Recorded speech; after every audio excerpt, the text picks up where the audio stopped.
Welcome back to Lesson 2 in how to use the GEMulator for solo role-playing. And again, the GEMulator is a fantastic tool that just came out January of 2023, and it is available for free through drivethrurpg.com. Fantastic tool. Thank you to Solo Tabletop Blog for putting this thing together. It's great. So in the previous lesson, we did kind of the broad overview for how the emulator sees campaigns working, where you have the overarching campaign, which is composed of alternating adventures and campaign turns composed of then downtime and random events. So what I want to do now is show how you would create the overall campaign. So this is the first step if you're going to be doing that particular type of generation where you're beginning with the campaign. Remember, you can start with campaign, with adventure, or with character. Here I'm coming in as if I thought, wow, I would really like to do some solo role playing, but I have no idea what I want to do. In that case, start with the campaign. All right, so that's what I'm going to do, and I'm going to generate all of this purely randomly using the tools in the GEMulator. So you can see I have my screen set up here. First, I have the campaign log up here in the upper part of the screen. Now, this is the campaign log that would be in the PDF for the GEMulator. You would naturally probably want to print this out or something like that. I, on the other hand, because I'm doing this all electronically, I have created a Word file that is going to kind of give that same information and also allow me to make some notes there that then you'll be able to see. Right, so you can do this either on paper. When I'm playing by myself, I prefer paper. I like to get away from the screen. But for the purposes of a video, you can't really get away from the screen. So, so there we go. So you're going to have the campaign log, which has the space here at the very top. You can see for premise, for parameters, that is the length, scope, stakes, and theme, which I mentioned before. Then the initial campaign goal, and then also milestones and changes. Naturally, we will not be filling this out immediately because milestones and changes don't happen until you've started playing. All right, so we need to start filling this stuff out. I also have down here in the lower half of the screen, I have a Roll20 uh, game set up for me to use for this purpose. I like this because it lets me roll on strange die types. Also, it allows me to roll electronically, which is going to be a lot smoother for just creating videos purposes. All right, so let's take a look. So the first thing we need is a premise. Again, I have no idea what premise I want, so I'm going to use the random table that is available here in the GEMulators. That is on the PDF page 16. If you print this out, it would be page number 15. Remember, the numbering is going to be a little bit different for the PDF because of that first page that is the cover.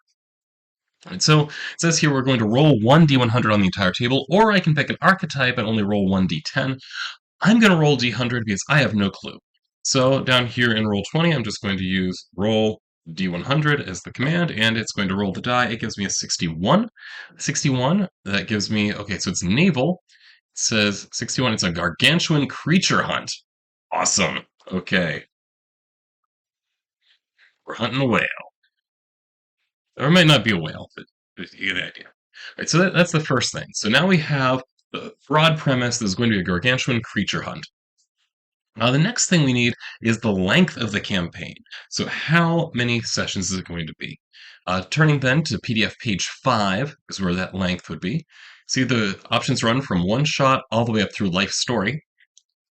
I could choose one of these, but I'm not going to. I'm going to roll. It says a D5. Now, D5s are pretty rare to find physically, but you can always roll a D6, and if it's a 6, just re-roll. However, it turns out Roll20 is actually capable of rolling strange die types. So if I tell it to roll a d5, it will, as if it is rolling a 5-sided die. That's how it's operating. It gives me a 1, it tells me this is a one-shot. You know, I'm not happy with that because I want to make a video where we talk about the campaign structure and having downtime. So I'm going to re-roll that. Let's pretend that didn't happen. Roll d5. It's a 5, all right. So it turns out this is somebody's life story. Oh, that's awesome. All right, so this is going to be life story. Now, the way the life story works is that this is a campaign that explores the entire story arc for your character. It's very random in length, works best for campaigns with mellow beginnings and ever-growing dangers. It says flip the positive negative modifiers if you want a perilous campaign that gets easier with each adventure. So the way this is set up It tells us here we're going to start your first adventure with a -100 modifier, then increase it by 1d100 after each adventure. So the scene transition modifier right now is -100, it says. And I'm going to say increase by 1d100 each adventure. When it reaches 100, one last adventure. So that means I don't actually know how many adventures this is going to be. Now, the effect of the scene transition modifier when I get to actually playing out the adventures is that the more negative it is, the better things are for your character. So that -100 means that the first adventure, things are going to be going fantastically to our character. But then each subsequent adventure is going to get somewhat harder. That's the way that the modifier is set up. You'll see that more when we look later on. Okay, so let's see. Now the scope of this adventure. All right, the scope, again, it's a D5. I could choose anywhere from personal to universal. So I'm just going to roll this one. Okay, so roll a D5. It gives me a 5 again. So this is universal. Oh, okay, so that just changed things a little bit. Because originally I was thinking kind of a Moby Dick, so we have Captain Ahab, that kind of thing, where you have a personal vendetta against the white whale. That's not what's happening here. Instead, this is a universal scope. That means the story spans the entire setting, has the potential to shake things up to the very core. Powerful and influential groups are vying for control. So whatever this gargantuan creature is, and remember it's a gargantuan creature, I'm going to make a note here, this is naval, though I might possibly change that, after all. When you solo, you can change anything you want. Similarly, any of these, if you have something where you really want to try a particular approach, just do it.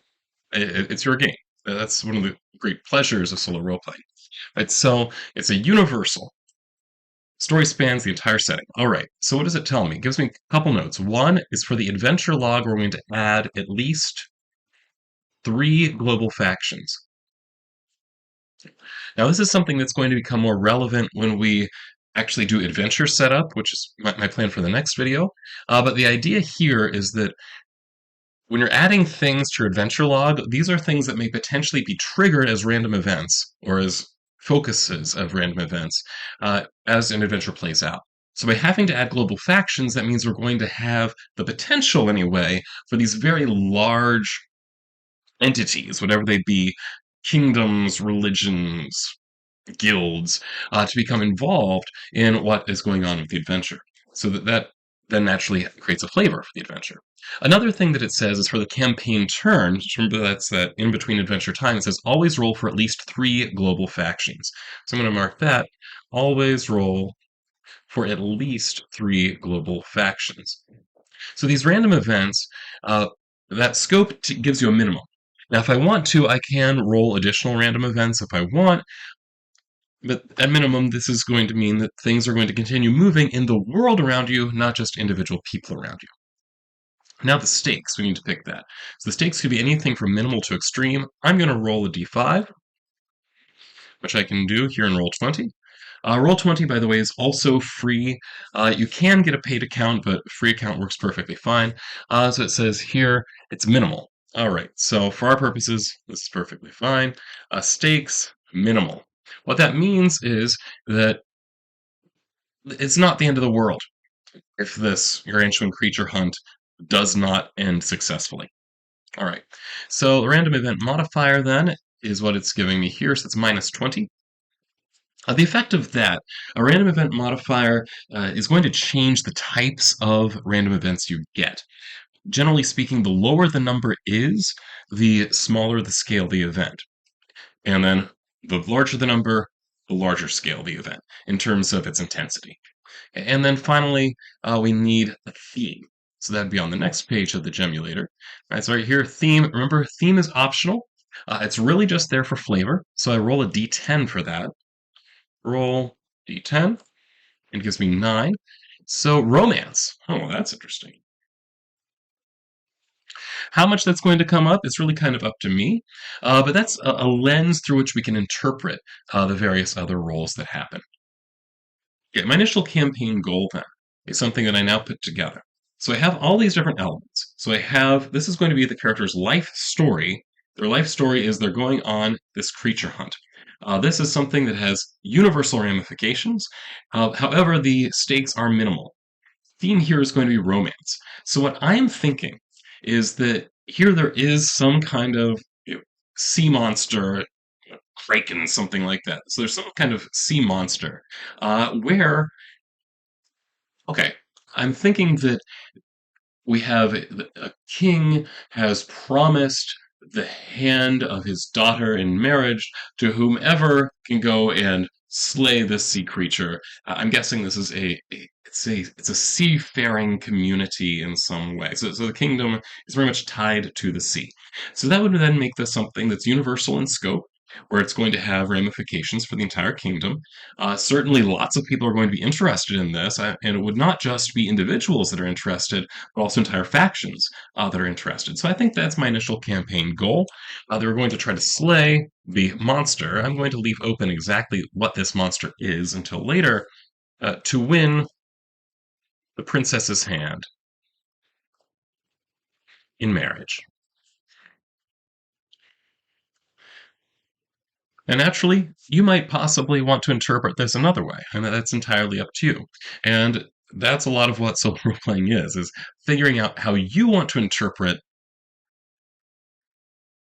the prompts that you're being given. So this is the setup for the campaign. So now we have a good idea of what the overall campaign is going to look like. It is going to have a kind of random element to it in terms of its length, and that it has this life story going on. We know that the overall goal is the slaying of this monster in order to win the princess's hand. We know that we're going to have lots of global factions involved with what's going on here. At least three are going to be involved. However, it's not going to be super intense in terms of the stakes. So that's what is going to be happening. So the next step here is going to be setting up an adventure, and that is a topic for the next video.